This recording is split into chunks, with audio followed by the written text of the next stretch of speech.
Welcome back to the Duracell project. This week we're installing our first battery, which has some really cool technology to go with it.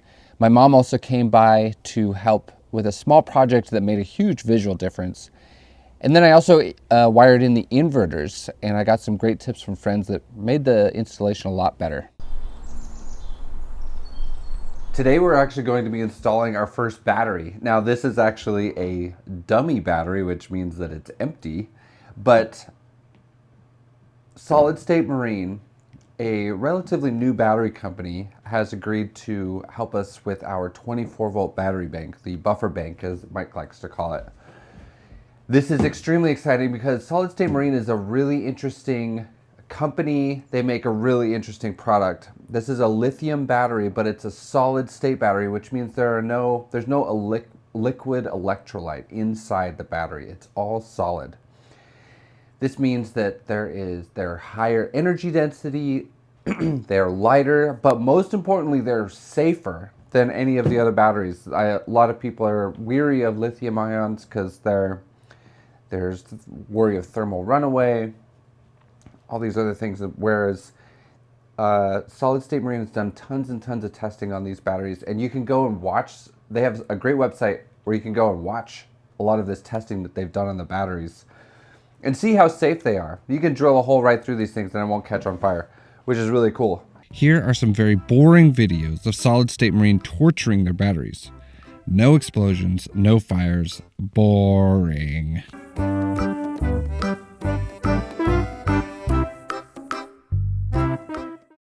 The energy density is incredible. The fact that this small Group 31 size battery carries almost 4 kilowatts of power in this small package, and it only weighs like 40 pounds. So this is the perfect kind of battery for our project.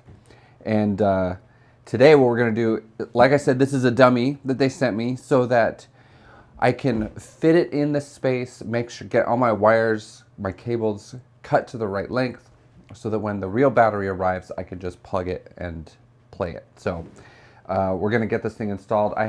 I also got off Amazon a battery tray that will contain the battery. And I've actually already built a platform that's gonna be down there next to my mounting platform. This will be a really easy project to get done this afternoon.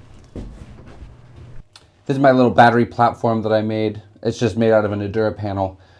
It's backed with some plywood blocks that will screw into this, or that I'll screw this platform into.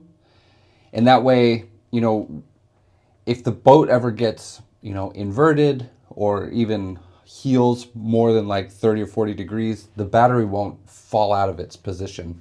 It'll be very, very securely attached to the boat.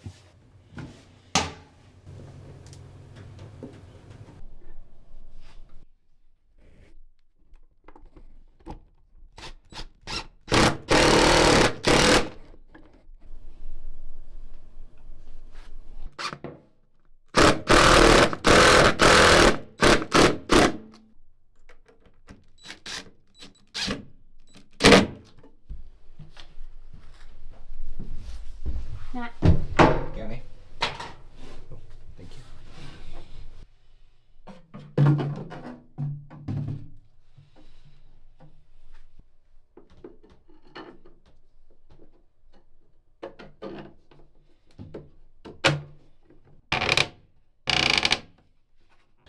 Okay, now that we have that thing in there, it's really great for me to be able to finish the wiring so I know where all the wiring goes to and comes from.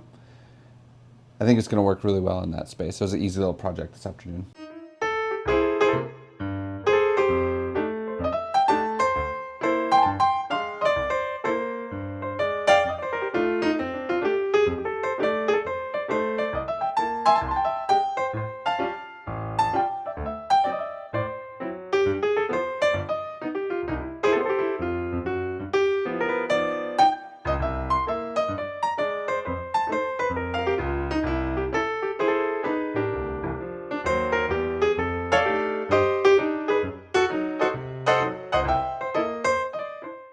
All right, my mom's been working in the head all morning, and the project is she's going to put a tile backsplash along the countertop on the forward side of the head.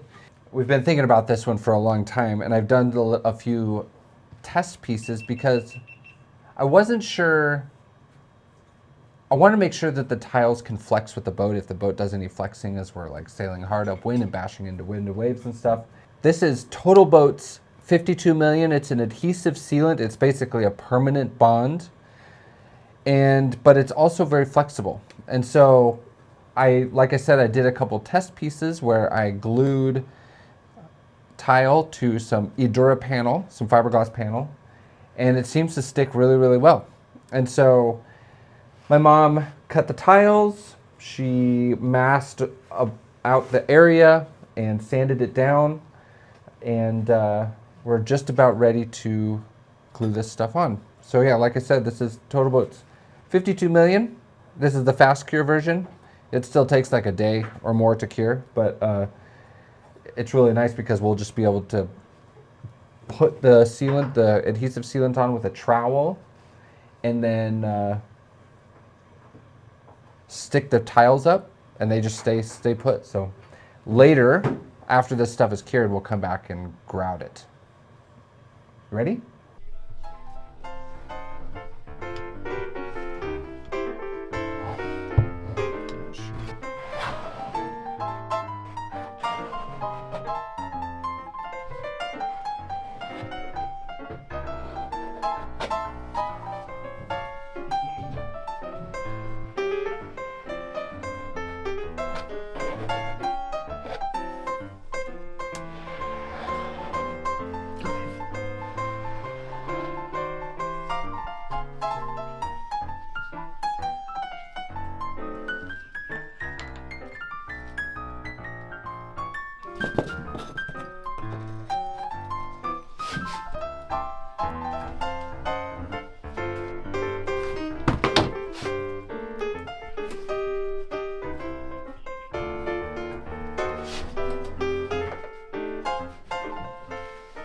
Matt, your pumpkin has totally changed color from. Hold on. I want to talk with you about this pumpkin. It used to be green. You're gonna have to change your counter color to match this new orange. You're dreaming. Just sand it off and.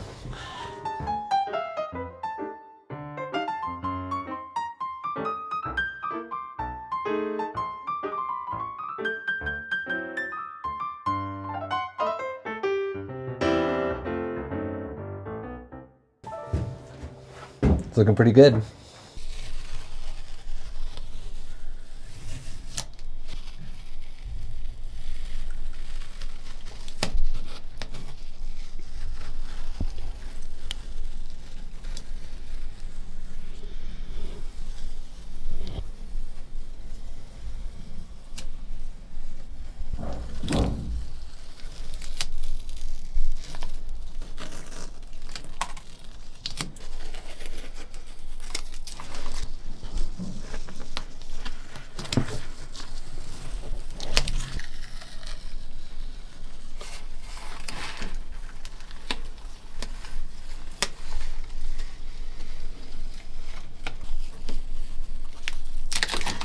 Voila.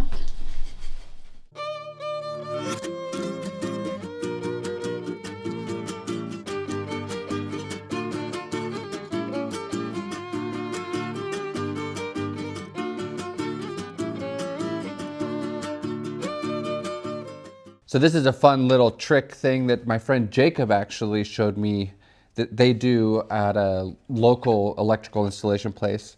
These are the bottoms of the inverter chargers that are removed to access all the cabling that goes to the inverter charger. All the inverter chargers will have their own on-off switch just in the DC cable. They just install the switch right on the inverter itself. The DC cables will connect to the back of the switch, and it looks super clean. I very carefully used a hole saw to drill a space for my switch to mount. I really didn't want to scratch the paint outside of the hole or accidentally make the hole too big.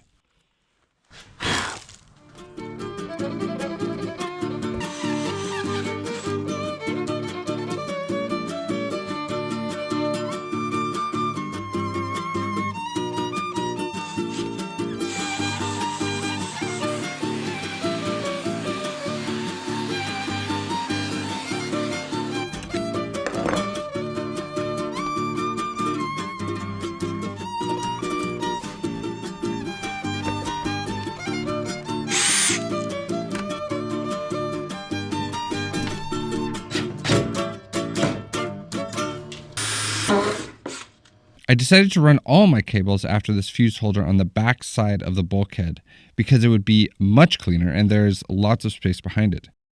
So I installed one of my PVC pass-throughs for a clean wire run with no chafe.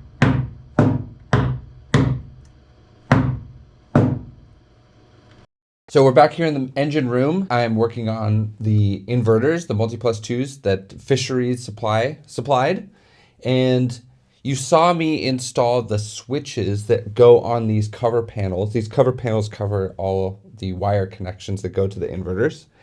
And so today what I'm going to do is start attaching the cables, the DC's cables especially, to the inverters themselves, and be making little short connector cables that will jump from the inverter to the switches. That'll be the project for today. This kind of stuff is tedious, takes me a while, but it's really satisfying when it gets done.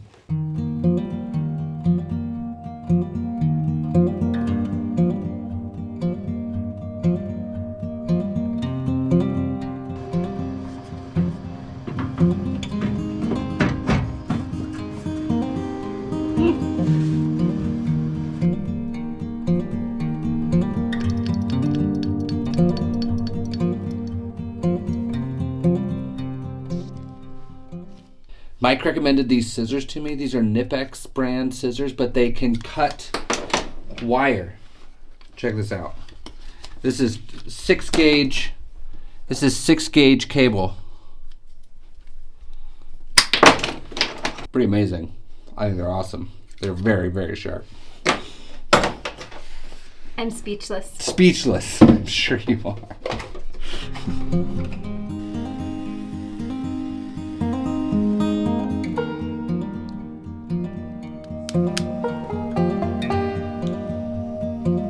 Okay, I'm ready to connect this switch. All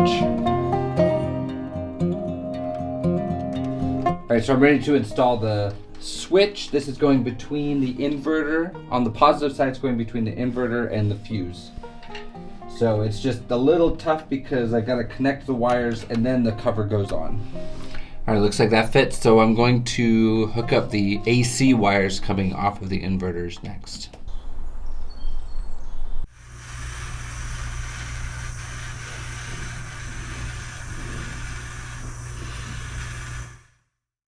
Here I am working on the other end of the cables that will feed the inverter chargers.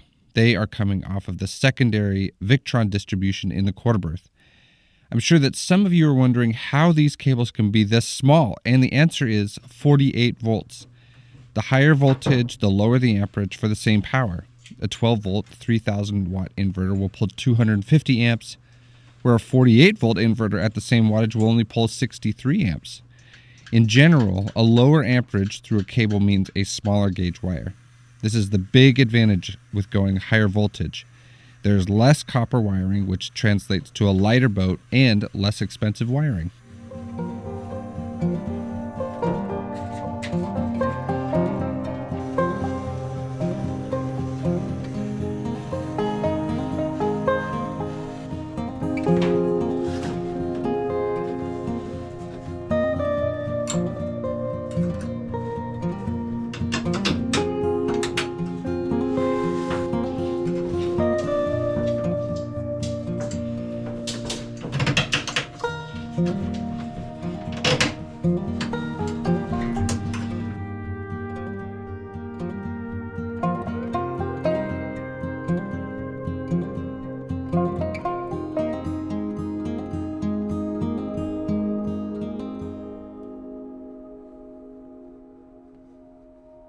So I just have to show off my finished inverter install. So the DC cables are run. So those are the wires coming from the distribution, the Victron distribution back in the quarter berth.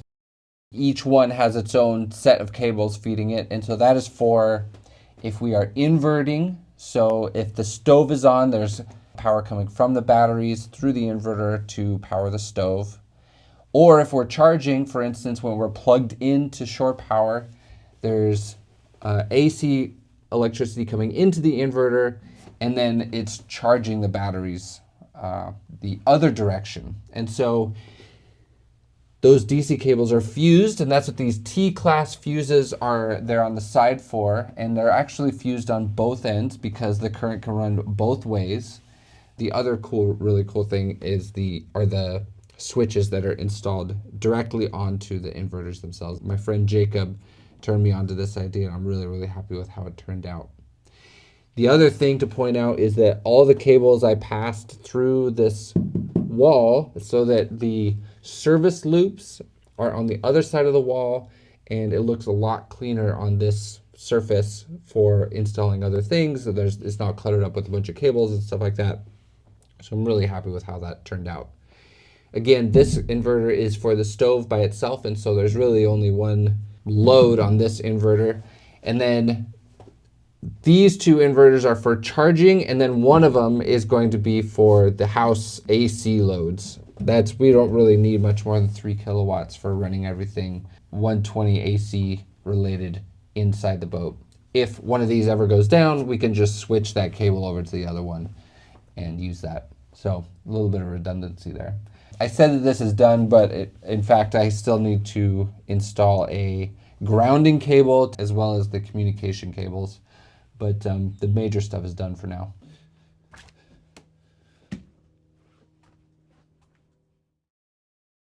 We have a new Patreon to thank this week. If you are interested in joining our Patreon community, you can find us at the Duracell Project on patreon.com. So thank you to Wayne, who is a land yachter. He and his wife cruise around in their RV from park to park, and he's going to spend the summer in Yellowstone, which sounds really nice. He was a paramedic on some big ships. So thank you so much to Wayne and everybody who's been helping with the project.